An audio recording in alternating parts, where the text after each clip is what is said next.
Hey everybody! Hello. Welcome, Travel Tuesday.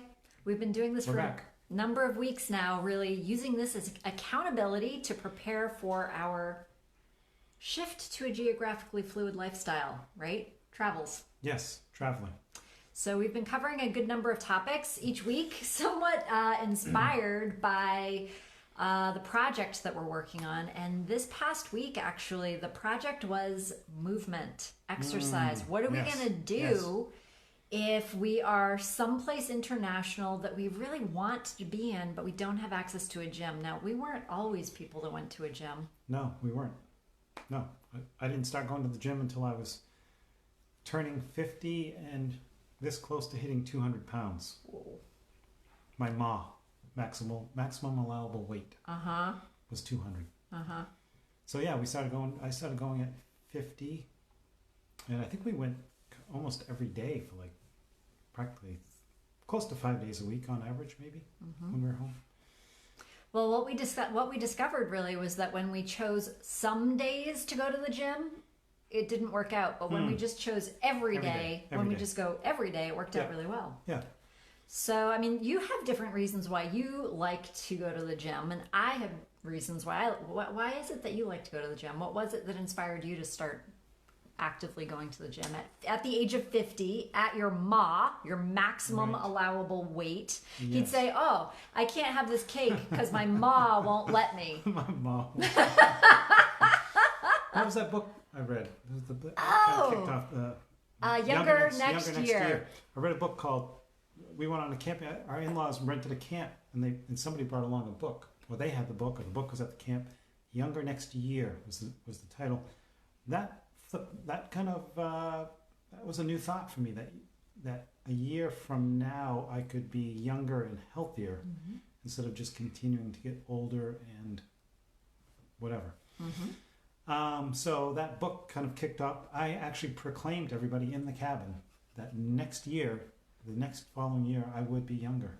You were actually such a strong advocate for that book. I think all of us actually bought a copy of that book, read that book, and it was perfectly timed for all of us to be able to just start moving backwards in time. I think they followed up with it was a men's book, essentially, and I think they followed up with a woman's version of it. Yeah. Michelle, I am feeling your pain, girlfriend. And I was just saying to Jeff before we hopped on live, like, hold me back. Don't let me go on a rant because I have a big rant right now. We had been going rant alert. We've been going to the gym every single day for like 4.5 years. Yes. Okay. And I think there's plenty of science that says going to the gym, moving weights, cardio, etc., is just good for your health, good for your immune system, good for your wellness, mental health, all of it. So then April, our gym closed for April, May, June, Settle down. part of July. Okay. So meanwhile, I mean, some of the reasons why I go to the gym every day is I actually have an injury that The liquor store stayed open though. The liquor store don't get it going. All right. So anyways, so I have an injury. A lot of people go to the gym not because they're looking to like go build muscle and go to a contest. We actually go to the gym because it's part of your health routine. Yeah. And so after not being able to go to the gym for that long, I was starting to accumulate some of the physical imbalance that was created by my injury and was starting to suffer some of the impact of that. So, but we were walking, challenging ourselves to walk at least 10,000 steps a day, and that included walks through nature, which those are also very healthy, but they're just not the same as. I think we went through a little thing in the beginning where we were doing daily yoga. Yep, but even with the 10,000 steps a day and the yoga, it was not enough for my body. My body actually needs some sort of resistance, and I hadn't planned ahead for a global pandemic where all the gyms would be closed. So I hadn't actually created a movement routine that I would be able to confidently just use my body as the gym. Yeah. So I'm really excited that I did decide last week to go to Prime 360. BJ Grondin's one of the trainers there here in Auburn, Maine, and he gave me a kick butt assessment. We figured out where my imbalances were, And they're so simple. Like the movements that I'm doing with this new routine are so simple. Like any one of them, you're like, yeah, no big deal. It's about movement, though. Yeah. It's a little kick I've been on, too. Not this...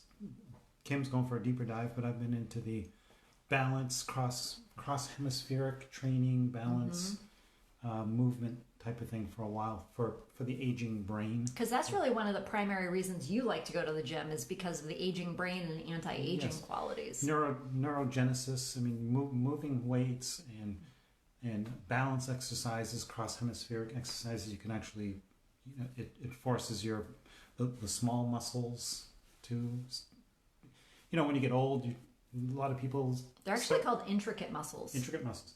So a lot of elderly people, I'm not in the elderly range yet, I'm in the 50s, mid-50s. You did get an AARP card in. But yes. And why don't I get a discount at the gym? I don't know. But like trips and falls, Yeah. are start a decline for a lot of people. Checking the okay. So the anti-aging qualities, Yes, anti-aging, the injury rehabilitation, and like slowing maintenance down the aging qualities, process. slowing down the aging process. Like these are not like little things. And I don't know, like we closed some businesses and kept other businesses open. Gyms, in my mind, should have been an essential. There's a sanitizer like every 5 feet, right? Yeah. Like, should we be okay? Put some masks on, sanitizer every 5 feet. Gyms should be essential in my book. If Janet Mills is listening, that would be my recommendation. Maybe she is. You never really know. So anyways, I'm super excited about integrating. We're ready now if they close again. Yeah. We've got the resistance bands. We've got the backpack. All you need is a backpack with some weight. Backpack and weight, resistance bands. And, I'll always include some yoga as well because I love stretching, but I actually need strengthening for my body as well. I need a Bosu ball. Okay. I'm loving the Bosu ball. I don't know if we'll be able to fit that in your backpack. But standing on the Bosu ball and bouncing, I can't get enough of it. Yeah. So we'll have to make sure to figure out a way to... Bosu, B-O-S-U. B-O-S-U. Bosu. Yep. And Prime 360, if you're in the Lewiston Auburn area, he's really awesome. I'm having a great time with that. And the cool thing is that, he puts together a different routine for me. Day 1, day 2, day 3 for the week. Yep. So it's different each week. It's not something that gets boring or stale. And it's on an app. So we can communicate. If I'm in Malaysia and he's here, I can communicate around how I'm doing or what I'm doing. So anyways, super important if you're going to be traveling or, I don't know, going through a global pandemic, that you figure out how to keep your movement going during the closure periods or during not access. It's helpful to have somebody to do it with. That's a big motivator for me. But that was the bummer about the gym closing, is because we long ago broke through that mental barrier of, do you want to go today? It's just get up, go to the gym. It's natural. And then actually we started going back to our gym, and then they closed again. They closed again, so we moved to a different gym. That gym. Yeah, we moved. Annoying. So anyways, if you're going to be traveling long term, if you're looking at becoming a digital nomad, one of the things that's important to us is being able to create a movement routine that will be anti-aging, that will activate the brain, that will allow for injury rehabilitation and care, that will allow for us to be strengthened, strong, balanced, no matter where we are. We can even do it on the beach. Yes. The beach is great. Barefoot at the beach is great because you get the grounding as well. Yeah. Especially if you go on the damp sand. I've heard grounding in damp sand. Yeah. Anyways, anything else you'd like to add? Movement? Movement. Well, I think we should. We're keeping these videos under 10 minutes, putting them on YouTube, and we're gonna go for a walk. Talk to you later. Bye.